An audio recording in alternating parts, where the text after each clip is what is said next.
한 절씩 교독합니다. 하나님의 뜻으로 그리스도 예수의 사도가 된 나 바울과 형제인 디모데가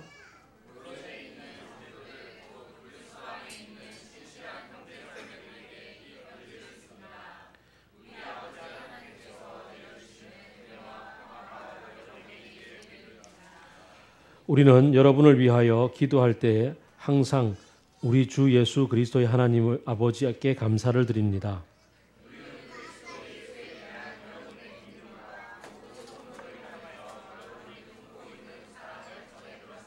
이 믿음과 사랑은 여러분을 위하여 하늘에 쌓아두신 소망에 근거합니다. 이 소망은 여러분이 진리의 말씀, 곧 복음을 받아들일 때 이미 들은 것입니다.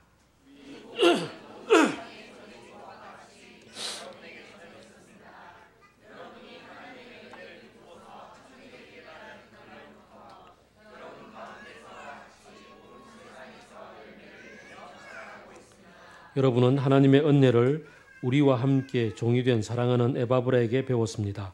그는 여러분을 위해서 일하는 그리스도의 신실한 일꾼이요. 그러므로 우리가 여러분의 소식을 들은 그날부터 우리도 여러분을 위하여 쉬지 않고 기도합니다. 우리는 하나님께서 여러분에게 모든 신령한 지혜와 총명으로 하나님의 뜻을 아는 지식을 채워주시기를 빕니다.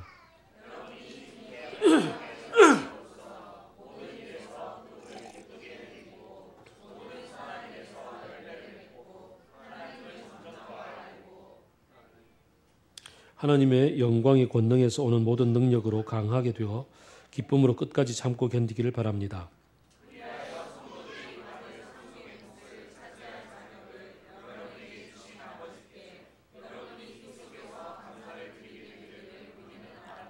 아버지께서 우리를 악음력의 권세에서 건져내셔서 자기의 사랑하는 아들의 나라로 옮기셨습니다. 그 아들은 보이지 않는 하나님의 형상이시요 모든 피조물보다 먼저 나신 분이십니다.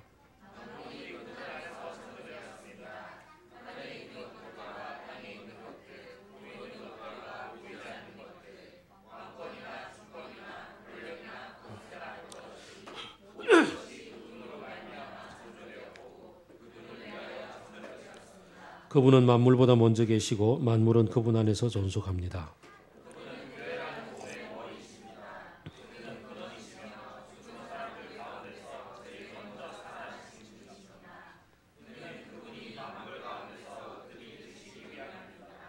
하나님께서는 그분의 안에 모든 충만함을 머무르게 하시기를 기뻐하시고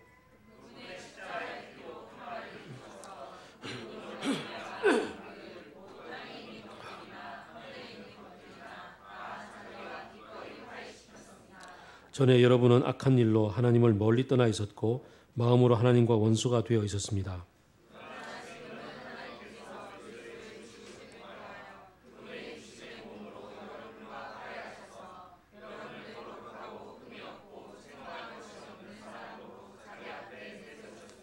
그러므로 여러분은 믿음에 튼튼히 틀을 잡아 굳건히 서 있어야 하며 여러분이 들은 복음의 소망에 떠나지 말아야 합니다.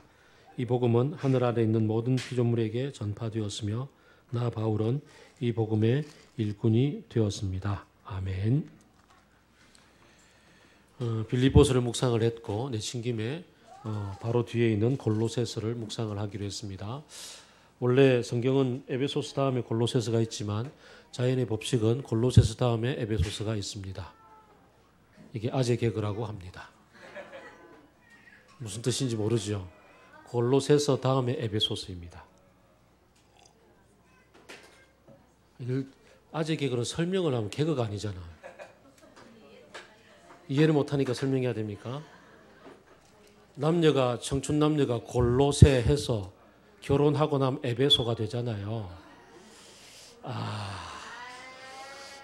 정말. 물론 골로새서와 에베소서 사이에 또 무슨 전후서가 있습니다. 아이들이 어리기 때문에 얘기하지 않겠습니다. 그 사이에 지도를 띄워줘야 되는데 어디 갔습니까?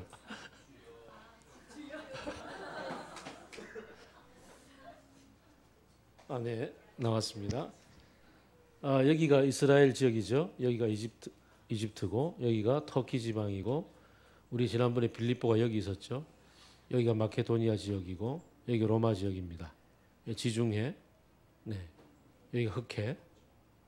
여기서 이제 건너가는 알렉산드리아가 여기 있죠. 여기 알렉산드리아 있는데요. 아주 좁습니다. 에베소는 여기에 있습니다. 바울이 1차 전도 여행은 여기서 안디옥에서 떠나서 구브로 지나서 배 타고 여기까지 안 가고 배 타고 여기 에베소 근처에 가서 이렇게 돌아왔거든요. 2차 전도 여행은 이렇게 갔다가 건너갔다가 여기서 배 타고 이렇게 돌아왔고 3차 전도 여행도 마찬가지로 이렇게 또 갑니다. 어쨌든 에베소가 여기 있는데 아마 1차 전도 여행 근처에 개척이 됐던 것 같아요.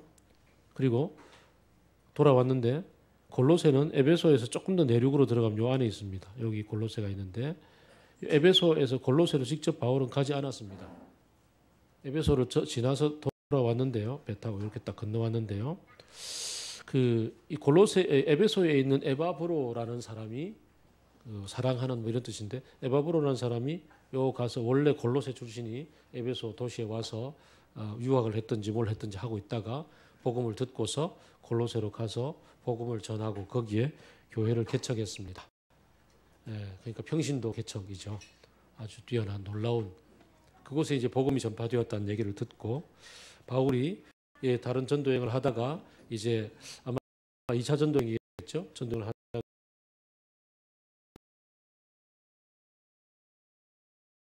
지나서 이렇게 이제 가서 복음을 전하려고 하는데 이제 가서 이제 개척이 됐다 그러니까 얼마나 기뻐요. 그래서 가서 복음 이렇게 좀 다독거리고 해야 될 필요가 있어서 가겠다.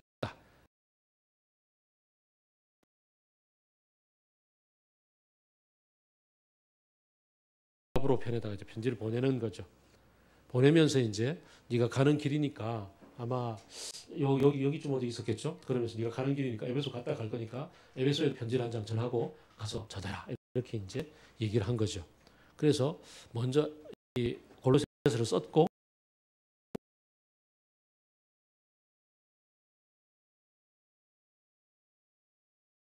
쓰면은 생각이 비슷하겠죠. 그래서 골로새서를 확장하면 에베소서가 됩니다. 그래서 거의 비슷합니다. 골로새서 1장을 읽고 나서 에베소 1장을 보면 2장까지 내용이 거의 똑같구나 이런 생각이 듭니다. 바울이 개척하지 않았던 그곳에 그 교회가 세워졌고 복음 안에서 이제 든든히 서 나가는데 그들에게도 여전히 위협들이 존재하겠죠. 헬라 지역이니까 헬라의 어떤 플라톤 철학들이 있을 것이고 그 다음에 또 거기에도 유대 공동체가 있었을 거니까 율법주의가 있었을 것이고 뭐 여러 가지 많은 그 위협들은 존재를 합니다. 딱히 어떤 위협이다라는 것이 드러나지는 않고 하고 이곳에 여러 가지 위협들 속에서 여러분들이 잘 자라고 있어서 너무 고맙다. 이런 얘기들이 그래서 감사라는 얘기들이 오늘 본 1장에서 꽤 많이 나오죠. 참 고맙다. 그러면서 드러나는 이단이 없기 때문에 드러나는 이단을 이렇게 바로 이렇게 논증하고 변증하는 그러한 얘기보다는 오히려 복음의 토대를 더욱더 굳게 다지는 그런 얘기들이 펼쳐집니다.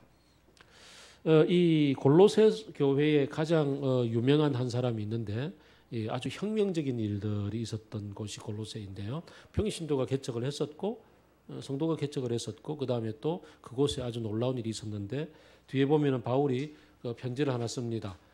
빌레몬서라고 쓰잖아요, 그죠? 빌레몬서를 보면은 빌레몬이라는 대지주가 있고 그 다음에 빌레몬의 집에 도망 나온 누가 있죠? 누구죠? 도망 나온 종 이름이 오네시모죠, 그죠?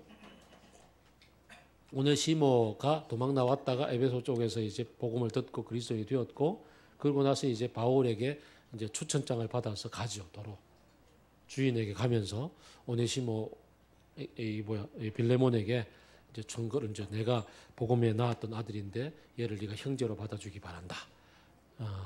혹시 네가 만약에 그 형제로 받기가 뭐 걔가 제법 물건을 또 갖고 도망갔을 것 같으니까 도망가면서 빚을 많이 너에게 안겼거들랑 그건 내가 계산해 줄게.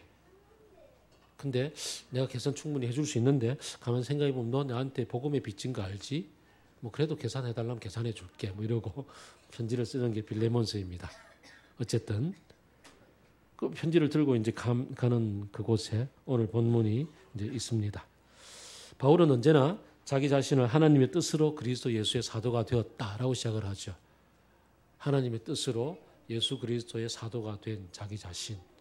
참 중요하죠. 물론 그가 12사도에 속하지 않기 때문에 너 가짜야 이렇게 얘기하는 공격들을 워낙 많이 받았기 때문에 하나님이 예수 그리스도께서 다마스커스로 가는 길 속에서 그에게 나타나서 함께 그와 얼마나 깊이 동행을 했고 교제를 나누었는가, 직접 부르셔서 사도로 삼아 주셨는가, 이런 변정적인 얘기들이 포함이 되어집니다.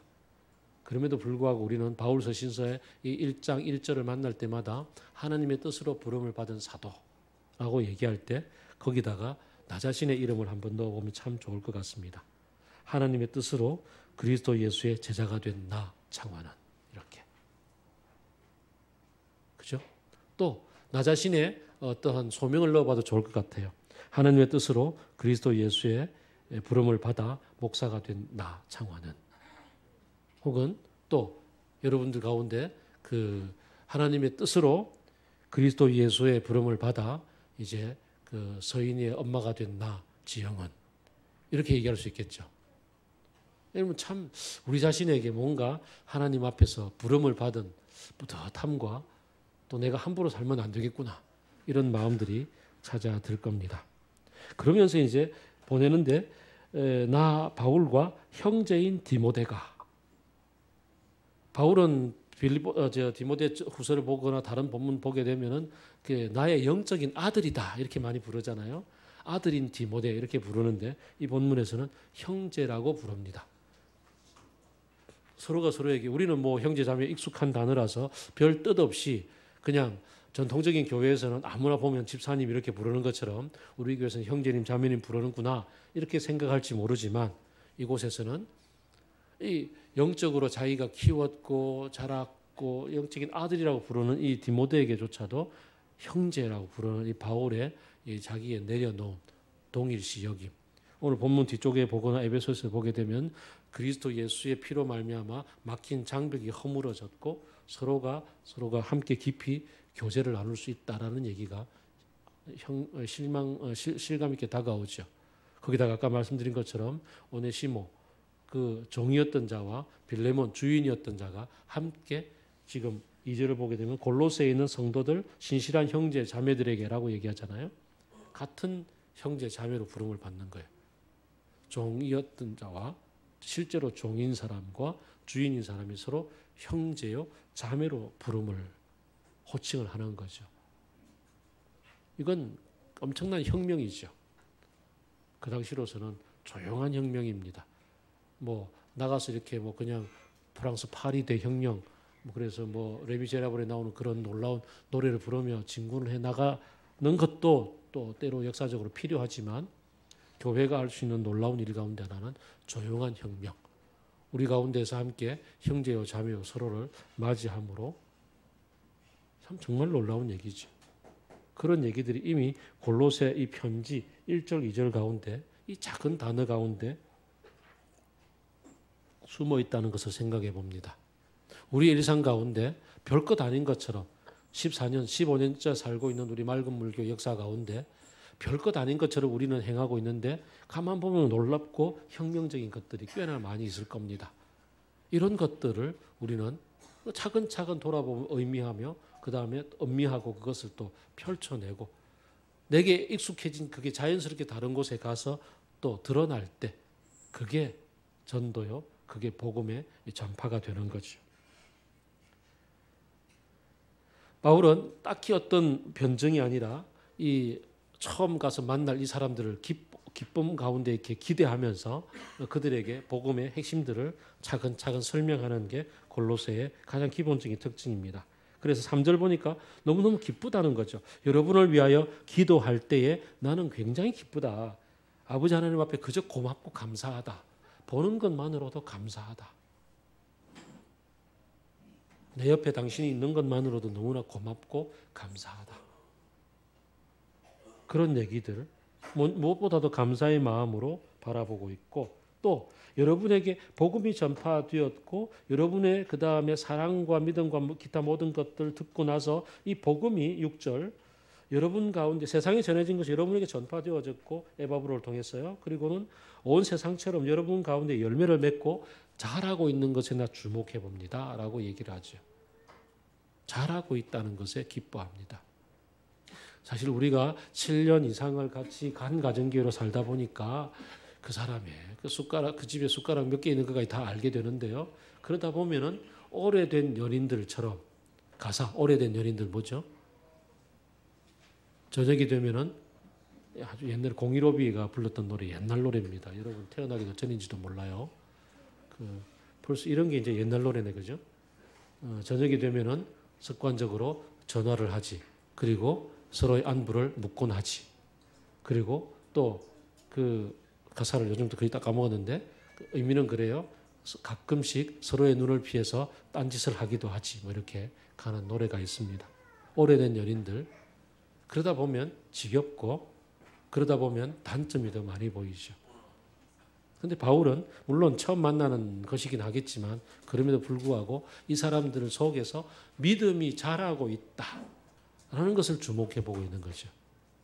지난 7년 동안에 지난 우리 말금을 14년 동안에 또 저와 제 아내가 만나서 결혼 25주년이 지났는데 뭐 만난 세월 치면 한 30년 넘는데요.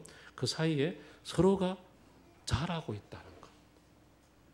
꼰대짓만 하는 것이 아니라 서로 하나님 앞에서 믿음이 자라고 있다는 것에 주목해 보면 그게 기쁨이요. 그게 감사가 되는 거죠. 서로를 바라보면서 자라고 있음을 보고 그러면 자랄 기대가 또 생길 거 아니에요. 그런 것으로 인해서 서로를 바라보는 것. 그게 감사하는 마음, 그리스도인으로 살아가는 마음이 아닌가 생각이 듭니다. 그래서 올 한 해 서로가 또 서로에게 으쌰으쌰 격려하면서 자라나가 보는 거죠. 바울은 이 골로새 교인들에게 이 성경 전체를 통해서 아주 중요한 핵심 세 단어를 제시하고 여기에 근거해서 서로를 보면 이게 잘하고 있어 라고 볼 수 있다라고 얘기를 합니다. 무엇을 보라고 얘기합니까? 이 4절과 특히 5절에 나와 있는데요. 여러분을 바라보면 나 기쁘고 즐겁고 감사하게 되는데 그 까닭은 첫 번째 여러분이 4절에서 믿음이 사랑이 여러분 속에 뿌리 내리고 있다는 것을 보게 됩니다. 라고 얘기합니다. 우선 우리 그리스도인들이 그 믿음과 사랑 이 두 가지의 핵심 단어에 주목해 볼 필요가 있습니다. 여러분들 마음속에 믿음이 있습니다. 이미 시작된 믿음이 있습니다. 하나님이 하셨고 하나님이 하고 계시고 하나님이 하실 일들을 바라볼 수 있는 새로운 눈이 그리스도인들에게 필요한데 그게 바로 믿음의 눈이다. 그 믿음의 눈을 가지고서 여러분들이 이미 여러분에게 믿음의 눈이 있고 그 믿음의 눈으로 세상을 바라볼 수 있기를 바랍니다. 라고 소개를 하죠. 두 번째는 여러분 믿음과 성도를 향해 여러분이 품고 있는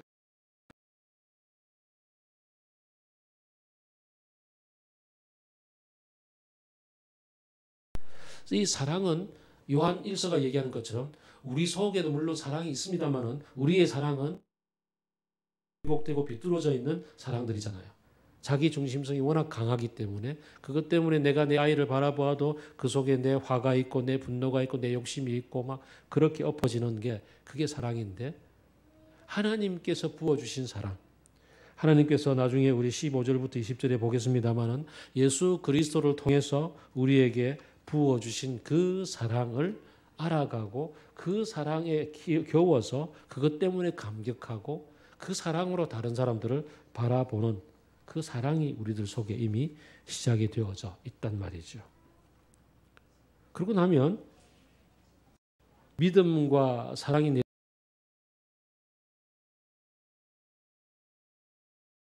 소망은 뭐냐고요?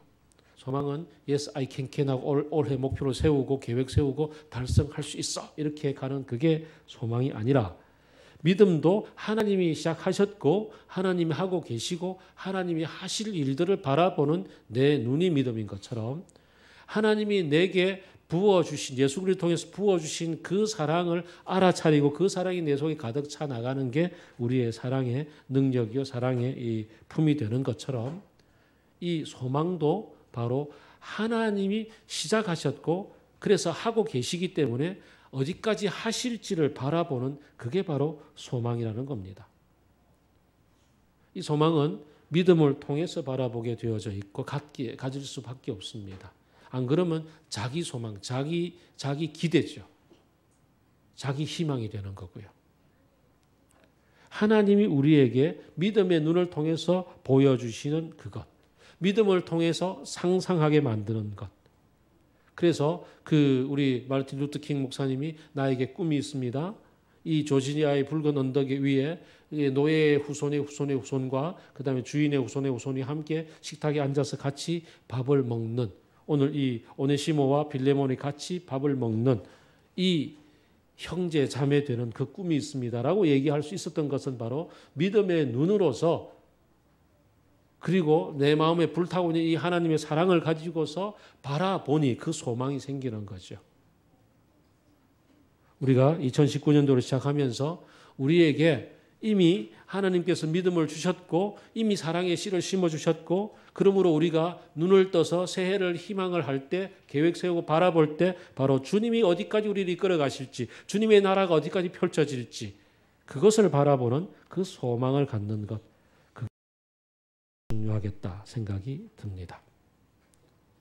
믿음, 소망, 사랑 한자로 바꾸면 신망애가 되는데 갑자기 고리타분해지죠. 신망애 그러니까 믿음, 소망, 사랑 이게 우리 마음속에 깊이 새겨져야겠다. 그런 생각이 듭니다. 이 믿음, 소망, 사랑 가지고 세상을 바라보고 이웃을 바라보면 바울이 얘기하는 것처럼 감사합니다라는 마음이 생기게 되지 않을 수 없는 거죠. 근데 이제 금방 쭉 말씀을 드린 것처럼 하나님이 하셨고 하나님이 하고 계시고 하나님이 하실 것을 바라보고 그것을 내 마음에 받아들이는 게 믿음이요. 주님이 주신 게 사랑이요. 주님이 어떻게 가실지를 바라보고 그것을 붙잡는 게 소망이라고 한다면 모든 게 다 주님, 하나님으로부터 시작이 되는 거잖아요. 우리는 태어나면서부터 하나님 없이 태어났었고 오늘 본문 21절이 얘기하는 것처럼 악한 일로 하나님을 멀리 떠나 있었고 하나님과 원수되어 있었고 그랬던 삶을 살아왔던 우리들에게 하나님이 하실 일들을 어떻게 붙잡을 수 있는가? 그래서 바울은 기도합니다. 9절부터 여러분의 소식을 들은 그날로부터 여러분을 위해서 쉬지 않고 기도합니다. 어떤 기도를 한다고요? 1번 하나님께서 여러분에게 신령한 지혜와 총명을 부어주셔서 하나님의 뜻을 알게 하여 주옵소서. 이거 먼저 쓰고 나니까 그 다음에는 조금 더 정교해져서 에베소서를 쓸 때는 1장에서 어떻게 얘기하면 믿음의 눈을 열어주셔서 여러분의 눈을 열어주셔서 하나님을 알게 하시고 라고 기록을 하죠. 하나님을 우리가 알게 그것도 하나님이 우리의 눈을 열어주셔야 된다고. 하나님이 우리에게 예수 그리스도를 보내주셔서 십자가의 죽으심과 부활을 통해서 우리에게 믿음의 길을 갈 수 있도록 길을 열어주셨듯이 믿음의 길을 가고 있는 우리들에게 안에 계시는 성령을 통해서 우리의 눈을 열어주셔야만 그걸 성령의 조명 그러죠. 여기 있는 조명. 이 조명이 비추어져야 밝잖아요. 안 그러면 어둡잖아요. 그런 것처럼 성령께서 비추어져야 우리의 길을 열어주셔야 그래야 볼 수 있는 거라고요. 주님 제 마음을 열어주소서라고 그렇게 기도하고 주 예수 그리스도 하나님의 아들이시여 제 마음을 온전히 주께 드리나이다. 저를 붙잡아 주옵소서라고 주님 앞에 온전히 날마다 기도하며 주님께서 당신의 뜻을 보여주시옵소서. 알게 하여 주옵소서. 하나님의 뜻을 알게 하여 주옵소서. 어떻게 알 수 있을까요? 기도하면 짜잔 하고 어느 순간에 그냥 앞이 쫙 펼쳐지면서 보게 되는 것일까요? 물론 그럴 수도 있습니다. 아주 신비한 경험으로 그냥 미래를 쫙 보기도 하고 또 요한계시록을 썼던 사도 요한처럼 이렇게 환상을 보고서 쫙 이렇게 그 마음의 감동에 젖어들기도 합니다. 그러나 그게 매일 반복되거나 그게 매일 있지는 않습니다. 아까 우리 햄버거나 그 뭐가 매일 먹어 라면 매일 먹어 큰일 난다는 것처럼 집밥 매일 먹는 것처럼 우리가 매일매일 만나는 성경 말씀 속에 하나님의 뜻이 기록이 되어져 있죠. 그래서 우리는 매일매일 일용할 양식, 매일매일 성경 말씀을 묵상하면서 기도하는 겁니다. 주님, 오늘 제게 당신의 뜻을 보여주옵소서. 큐티를 하는 데 있어서 제일 중요한 게 그래서 기도입니다. 내어드리는 기도, 주님을 초청하는 기도. 예배를 드림에 있어서도 우리가 맨 먼저 그 왕이신 나의 하나님, 아니고 뭐이지? 예수 우리 왕이여 이곳에 오소서 좌정하사 다스려 주소서라고 주님을 초청하잖아요. 주님이 오셔서 우리를 다스려 주옵소서. 이 말씀을 밝히 깨달아 알 수 있도록 도와 주옵소서. 우리는 성경을 묵상을 하면서 내가 분석하고 쪼개고 내 식대로 해석하고 내 식대로 상상하고 할 수도 있습니다. 참 많은 사람들이 그러는 것 같습니다. 제가 최근에 우리 지금 큐티하고 있는 본문이 마가복음이잖아요. 마가복음 큐티를 하면서 이제 그 다른 여러 책들을 많이 살펴보게 되었는데요. 보면서 한 권 아주 권위 있는 책이라고 해서 사게 되었는데 이게 펼쳐서 보면서 상당히 중요한 해석과 인사이트를 많이 보게 됩니다. 그러면서도 또 한편 보니까 이분이 갖고 있는 어떠한 그 고정된 시각이 있어요. 이 고정된 시각을 갖고 본문을 보니까 좀 억지스럽다, 조금 오버하는 것 같다 이런 생각이 드는 본문 해석도 있는 거예요. 자기 주관이 너무 뚜렷하니까 거기에 근거해서 막 오버 해석하는 거죠. 우리도 그러기 쉽습니다. 뭐 우리가 학적으로 뛰어나서 그렇게 하는 것이 아니라 일상 가지고 있는 우리의 기본 생각들, 가치관들이 녹아서 이 세상에서 눈만 뜨면 보는 TV라든가 혹은 다른 학교에서 배웠던 가치관들이 이게 자연스럽게 작동해서 그렇게 본문을 해석하게 만들게 되죠. 그래서 우리는 주님, 당신의 뜻을 알기로 원합니다. 가르쳐 주옵소서라고 기도하고 주께서 열어주셔서 본문을 볼 수 있도록 그렇게 나를 온전히 내려놓는 것이 필요하죠. 그래서 바울이 오늘 기도하고 하나님의 총명으로 하나님의 뜻을 알게 하여 주옵소서라고 기도합니다. 그리고 나서 이제 두 번째는 알았으면 어떻게 해야 되죠? 10절 주님께 합당하게 살아갈 수 있도록 하여 주옵소서. 모든 일에 그분을 기쁘게 해드리고 모든 선한 일에 열매를 맺고 그래서 하나님을 점점 더 알아가고 하나님의 영광의 권능에 솟는 모든 능력으로 강하게 되고 기쁨으로 끝까지 참고 견디게 하여 주소서. 깨달았으면 깨달은 대로 실천하는 거죠. 하나님의 실천을 하나님의 말씀을 따라 살다 보면 주신 대로 살다 보면 그게 기쁨으로 찾아옵니다.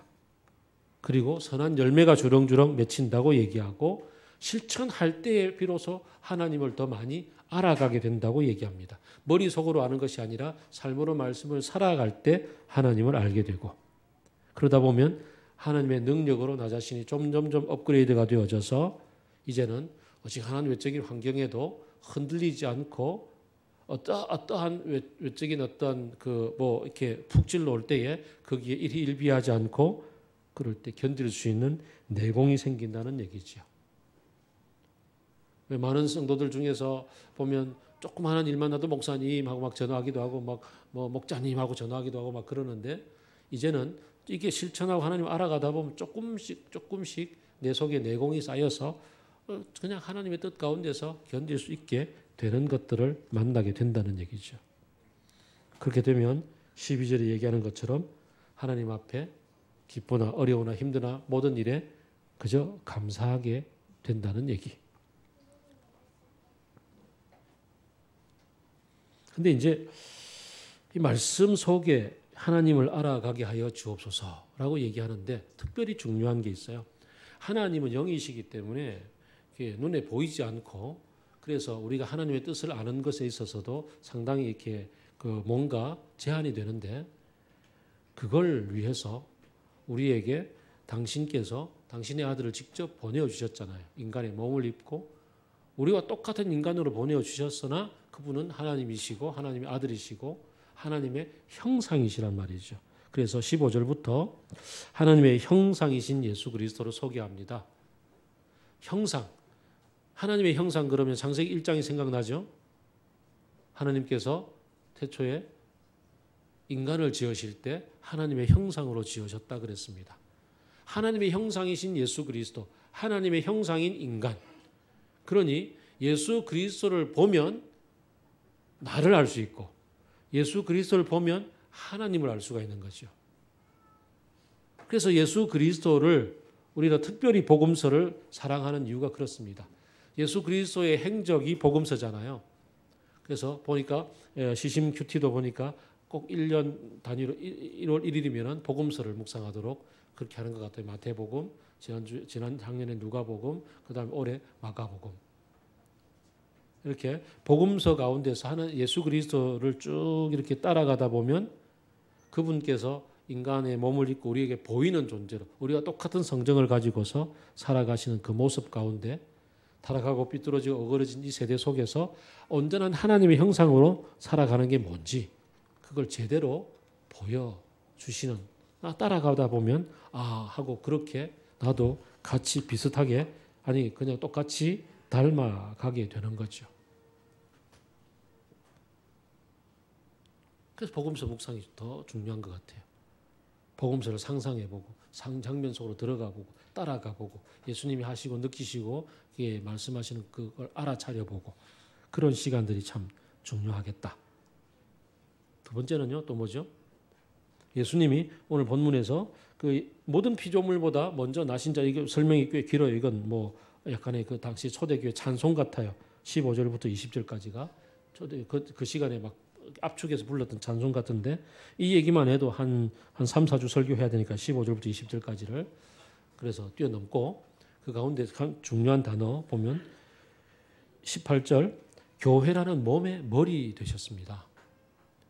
두 번째로 우리에게 주신 게 뭐예요? 예수 그리스도를 통해서 예수 그리스도를 머리로 삼아서 함께 부름받은 우리 형제 자매들인 교회. 설마 여기 계신 분들이 이 교회 건물 자체를 교회라고 생각하지는 않겠죠. 여기는 우리 교회가 모이는 곳일 따름이죠. 우리가 다 같이 어젯밤에 같이 우리 자매 5분이 아기들을 다 남편에게 맡기고 어느 집에 가서 밤을 샜다는 얘기를 들었습니다. 그곳에 교회죠. 우리의 모임이죠. 그죠? 그것이 교회죠. 어디든 형제 자매들이 모이면 그곳이 그 모임 자체가 교회인데 그 모임의 머리가 누구라고요? 예수 그리스도라고요. 자, 그럼 이제 성도들의 모임은 생각하기 쉬워요. 근데 이제 우리 저 홍태 형제네 가볼까요? 자녀가 4명에 엄마 아빠 6명이면 교회일까요? 아닐까요? 교회죠. 그럼 이제 홍태 형제가 그 진호 형제 오늘 말씀을 같이 읽어주시겠습니까? 이렇게. 그죠? 진호 다음에 누구지? 진호 형제 찬송을 같이 합시다. 이렇게.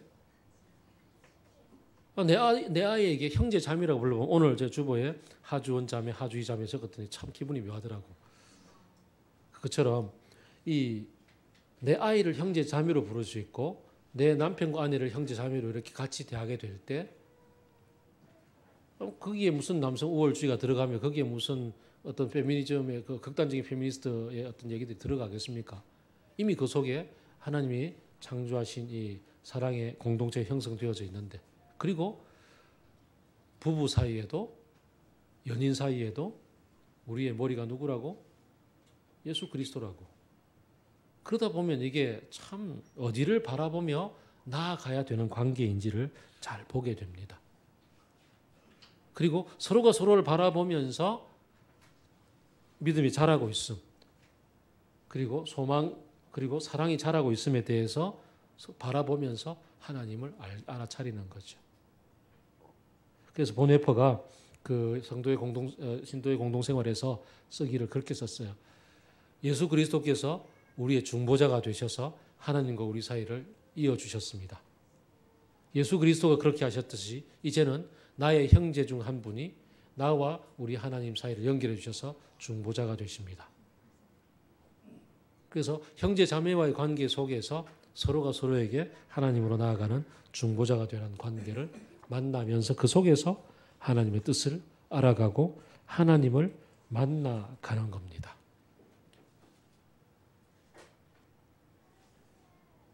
그렇게 자라가는 거죠.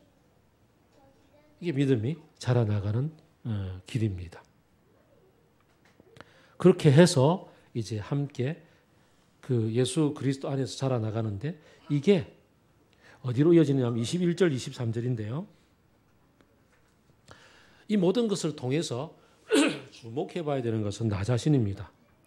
하나님께서 나 자신을 그 악한 일로부터 하나님으로부터 떠나 있던 우리 자신을 죽으심을 통해서 회복시키셨고 그래서 믿음의 튼튼히 털을 쌓고 그 소망을 세워서 자기 앞에 흠없고 거룩하고 책망할 것이 없는 사람으로 세워주셨습니다.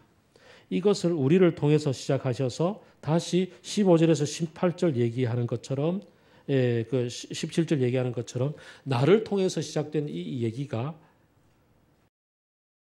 만물까지 이어지는 하나님의 전 우주 만물을 새롭게 하시고 통일시켜 나가시고 예수 그리스도 안에서 회복시키는 그 일로 발전해 나가는 것을 보게 됩니다. 내가 우리 가족 안에서 우리 공동체 안에서 우리 교회 안에서 함께 하나가 되어지고 그리스도를 닮아가고 있는 이 길을 걸어가는 것을 통해서 전 우주 만물까지 나아가고 있는 것. 전 세계가 전 피조물들이 나의 이 바뀌어져 나감을 통해서 새롭게 바뀌어져 가고 있다라는 것을 우리가 좀 소망을 갖게 되는 거죠. 그래서 이제 소망의 내용이 이쯤 되면 좀 달라지겠죠. 하나님이 주시는 꿈, 하나님이 주시는 새로운 세계에 대한 그림들이 내가 바뀌어져 가는 게 이 모든 게 바뀌어 나가는 길이구나. 내가 바뀌어져 나가는 게 우리 가족이 바뀌고 내 배우자가 바뀌는 길이고 내 아이가 바뀌는 거고 우리 교회가 바뀌는 거고 그리고는 이 부산이 바뀌는 거고 그리고는 한국이 바뀌는 거고 그리고 전 세계가 바뀌고 아프리카가 바뀌고 저 하늘의 별들도 바뀌는 거구나 라는 것까지 우리의 꿈들이 펼쳐져 나가고 그 속에 내가 특별히 어디에 부름을 받았는지를 깨닫고 그래 내가 오늘은 여기를 걸어가며 바꾸는 거야. 지난주에 제가 말씀드렸잖아요. 그 바다를 우리가 걸어갈 수 있다 그랬죠. 왼발이 빠지기 전에 오른발 딛고 오른발 빠지기 전에 왼발 딛고 이렇게 그렇게 오늘 하루하루 내게 주어진 나의 숙제들을 풀어가는 겁니다. 우리가 어디에 서 있다고요? 23절 믿음의 자리에 서 있습니다. 우리는 이 시대가 보여주는 보이는 세계에 근거하지 않고 믿음의 근거에서 살아가는 이 터 위에 자리 잡고 있습니다. 고린도후서 5장 7절 우리 풍삼기하면서 다 암송했잖아요. 우리는 믿음으로 살아가지 보는 것으로 살아가지 않습니다. 하나님께서 하셨고 하시고 계시고 하실 그 일에 대한 우리 자신의 전인격적인 받아들임. 여기 위에 털을 붙게 서 있다 보면 하나님이 주시는 꿈을 꾸는 소망이 생기고 그 상상력으로 살아가게 됩니다. 그 상상력이 오늘 본문에서는 오네시모 그리고 누구지? 빌레몬이 서로 노예와 주인이 서로 형제요 자매라고 부를 수 있는 그 놀라운 일들까지를 함께 만나게 되었습니다. 그 얘기를 로버트 뱅스가 이렇게 1세기 교회 예배의 모습이라고 해서 공동체가 어떻게 사는지를 상상해보고 그림을 그렸습니다. 또 이번에 IBP에서 나온 책 중에 1세기 그리스도인의 하루 생활, 하루 이야기라는 책이 또 얄팍한 책이 나왔습니다. 그리스도인의 일상 속에서 어떻게 하루를 살아가는지 그런 책들을 우리 이번 1월달 내로 우리 목장별로 같이 구매해서 같이 이렇게 서로 이것도 IBP에서 나왔습니다. 새롭게. 이건 옛날 책 절판됐고요. 여수로 나온 책은 절판됐고 IBP에서 나온 책을 서로 사서 이렇게 상상하고 살아갈 수 있구나. 그렇다면 우리 시대에 우리는 어떤 상상을 하며 살아갈까? 우리는 어떠한 소망을 갖고 살아갈까? 우리가 굳건히 서 있는 믿음의 토대가 어딘데 우리는 어떻게 서로 살아가며 어떻게 서로 꿈을 꾸며 나아갈까를 그림을 그려보는 거죠. 이게 우리가 새해 첫 달에 1월 첫째 주부터 해야 될 일이 아닌가 생각이 듭니다. 그래서 우리 목자들도 우리 평가하고 계획 세우기를 하는데 이번 1월 27일 날 우리들끼리 가서 수련회 하면서 이 책 읽기로 했어요. 그리고 함께 토론하기로 했어요. 그래서 이런 책 읽고 토론하고 상상해보고 꿈꾸고 그리고는 실천해보고 실천이라는 것이 우리 실험해보는 거죠.